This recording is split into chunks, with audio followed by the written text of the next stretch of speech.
all of a sudden they would just drop down and give 5 push-ups, or they would open the door and run outside for 30 seconds.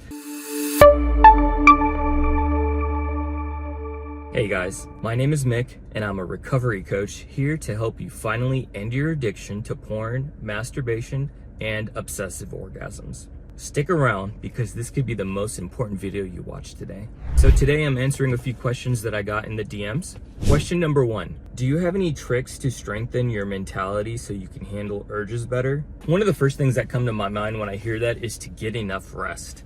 Right now, especially on the Western side, we live in this culture where it talks about like working so hard, grinding, waking up early, going to bed late, just go, go, go. And with this particular addiction, not getting enough sleep really makes you susceptible to urges. So my first piece of advice for that would be make sure you're getting enough rest. And if that means canceling appointments with your friends or waking up later and not going to the gym, it's fine. You like for the first couple weeks, especially in recovery, you need to take care of yourself.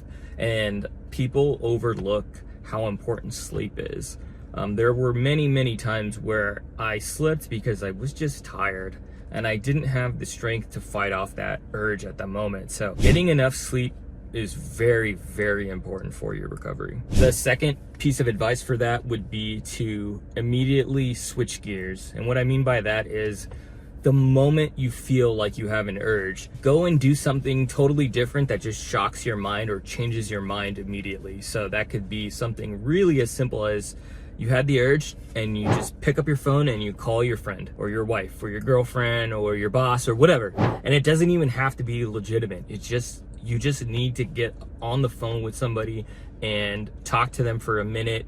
You could just say you butt dialed them. Even just that is enough to break that initial cycle of feeling that urge. So you just want to switch gears as fast as possible. That was just one example, but it could, I've known people in recovery who would just, all of a sudden they would just drop down and give 5 push-ups, or they would open the door and run outside for 30 seconds. Just something to totally switch your mind and like maybe even your physical, just something to switch your mind very quickly. Question number 2 says, what if I get an urge at the wrong time or moment? What should I do to focus back on the present? So if that happens, you don't really have a choice. If you're in the middle of a meeting and you have an urge, you have to stop thinking about it and you have to pay attention to what's in front of you, or else there'll be some consequences, right? So there's not really anything you can do. You know, it's like a light switch where you can turn it on and off. You have to deal with these things. They're gonna come. And even after you pass a certain amount of sobriety or recovery, the urges are still there. Like, don't get it twisted. Guys are still going through urges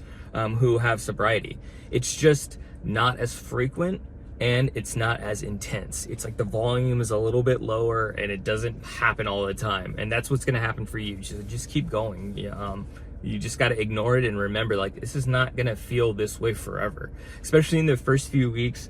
Oh man, those withdrawal symptoms, they're just so rough. I completely understand why people relapse on the regular, especially during the first maybe 2 weeks. I feel like the first 2 weeks are the danger zone. However, like I mentioned, it doesn't just stop. The only thing that happens is the intensity for these urges or cravings will go down, and the duration, or the amount of time you'll be getting them in one day. Maybe at one point, maybe it was like once an hour, then you'll have it down to just like once every other hour, or maybe even just once a day. And then there's days where you won't even have any at all. So hang in there. I know it's tough, man, but look, you're here for a reason and you can do this, okay? Just don't ever give up on yourself. I don't care how many years it takes you or weeks or months, you just have to keep trying. You don't give up on yourself.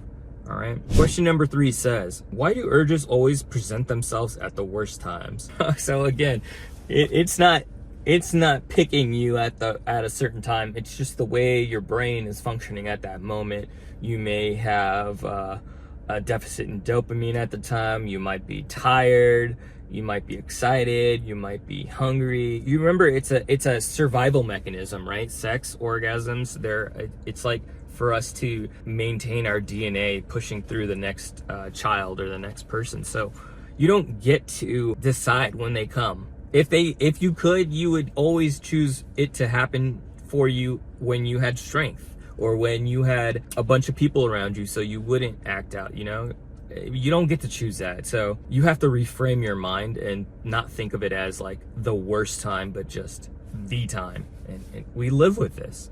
And that's why I don't really subscribe to the whole motto of recovered, in the sense that once you stop X amount of days that you'll never go back. No, man, this unfortunately is a disease that we must fight off every single day. But you get stronger and it's easier to handle this. I personally would rather much live like that than think, hey, I'm gone and I can do whatever I want. You know, for example, alcohol for me, major trigger. And no matter how much I think just one beer won't affect me, or one drink or whatever, the moment I have that, it's like just a matter of time before I want another one, right? And then after a few more, it's just a matter of time before I go, hey, let me just log into whatever website to check out some stuff. Let me just see what's going on back in that world, or that community of that the world of porn. And so it's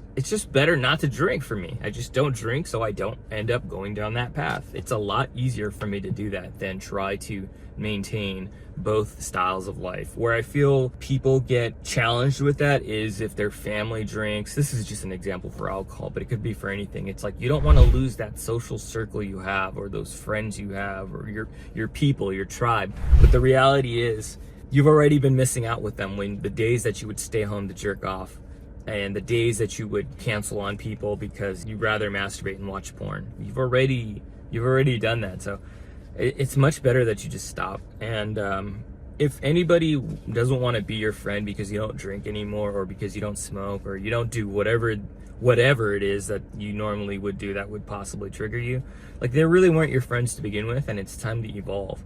You're going to lose friends on this journey. Some people are going to think it's absurd that you're trying to do this, and that's fine. Let them think that way.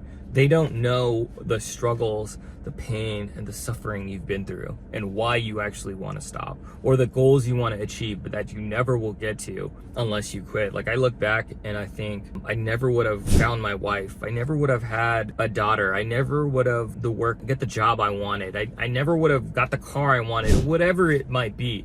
I couldn't do so much when I was in that world of porn and masturbation and obsessive orgasms. So do you really want to reach your goals? Because if you really do, quitting porn is going to fast track you to get those things. And I'm not saying it's not possible with it, but I would just say for me, there's no way in hell I was going to ever do that. Yeah, I had so much anxiety when I was watching porn that I didn't even want to go into like a restaurant or a convenience store. Even if I was hungry, I would have so much anxiety and so much fear that for a while I would only go through the drive-thru because it was such minimal contact with another human. So how would I ever find a girl? How would I have ever found my wife if I kept living like that? It's just impossible. So, don't be so hard on yourself, and don't worry about what other people think. You got to do what's good for you, because you only live one life, right? And this is not a dress rehearsal. Like, you're living it right now. All right, so hang in there, man. The next question says, I always seem to beat myself up over all of this. How do I learn to treat myself better? Not baby myself, but for sure create a positive association with my recovery. That's a great question. And that's gonna depend on you, what you feel like you need. If you think you need some therapy, get into therapy. If you think you need to check in with people, check in with people. And in terms of not beating yourself up, journaling is a good idea to just like kind of write down what your thoughts are. This challenge or this goal you're trying to obtain, it's hard. Just log into Reddit and look at the nofap section. Every day there's somebody crying about relapsing, and you read those stories, and I'm not trying to tease or make fun of them, but sometimes there's some really sad and heartfelt stories. People really want to quit this, and you're probably one of those people, which I totally get. So there's no reason for you to treat yourself badly about this. Like, the only thing that matters is if you get up and you try again. Every single time. It doesn't matter. Like, I remember there were times where I would go on a bender, and every day I would keep telling myself, okay, tomorrow's the day I'm gonna quit. Tomorrow's the next day I'm gonna quit. And it would be like week 3 and I would still be there. It sucked. So you gotta make sure you just don't give up on yourself. And in terms of being hard on yourself, beating yourself up, I try to think about it like when you were a kid, if you ever rode a bike, when the first time you got on a bike or roller skates or rollerblades or any type of activity you did maybe as a kid, the first time you did it, you probably fell down, right? You probably weren't an expert at riding a bike immediately, but even if you fell down and you got hurt, you cut yourself, you scraped your knees, you were bleeding, you know, you ran home and you dealt with the recovery. Maybe you didn't go back out that day, but there wasn't a single moment in your thought process that said, all right, I guess I just can't ride a bike. No, you were like, how do I figure out like next time how to like stand up straight or pedal faster or whatever it is you need to do to ride your bike, or next time I'll wear knee pads so that I don't fall down. You didn't talk to yourself in a way that was like, oh, I can't do it. I suck. I can't ride a bike. No, you were like, man, how do I ride this bike? Let me figure this out. And that's kind of the same thing. I don't know why, as we got older, we stopped having that attitude and mindset towards each other, right? Or towards ourselves. So just treat yourself gently. And I know it sounds easier said than done, but eventually you'll get there. And just watch this video as a reminder if you need. Don't beat yourself up. There's nothing wrong with you. You're not supposed to figure it out on the first try. It's like really hard, and that's something that the porn industry totally uses against you. And I mean, even just sexual marketing in general, they use it against you for a reason. It's a very powerful emotion, so don't think that you're the only one. A lot of guys are suffering, and a lot of guys have been trying, and a lot of guys have made it, and so can you. There's like no reason for you not to make it. If you're watching this video, I'm like 100% dead serious. Like, you can do this. And you will do this as long as you don't give up, all right? Remember, guys, there's no magic bullet. Like, as much as I want to tell you that all you need to do is follow this step and you can quit, it's not the truth. And it's different for everybody. Don't listen to anybody who tells you that in 30 days you're going to be feeling better, or a 90-day program to change your life. Man, that's a bunch of bullshit. Seriously, this shit could take a long time, but you cannot give up on yourself, okay? There's just no magic bullet. Stop believing that there's one more thing you need to learn or one more thing you need to do. That's not the case. It's about applying what's working for you and continuing that progress, okay? Don't give up on yourself. Like, every step you take brings you closer to freedom, okay? Check out my other content for more guidance and support. Be sure to like this video, subscribe, and leave a comment below. Let me know what you need help with. If you're interested in more recovery help, please DM me on Instagram at ENDPMO. Remember, you're here for a reason. This is not an accident. If you're watching this video, it's not an accident. You didn't stumble across this video.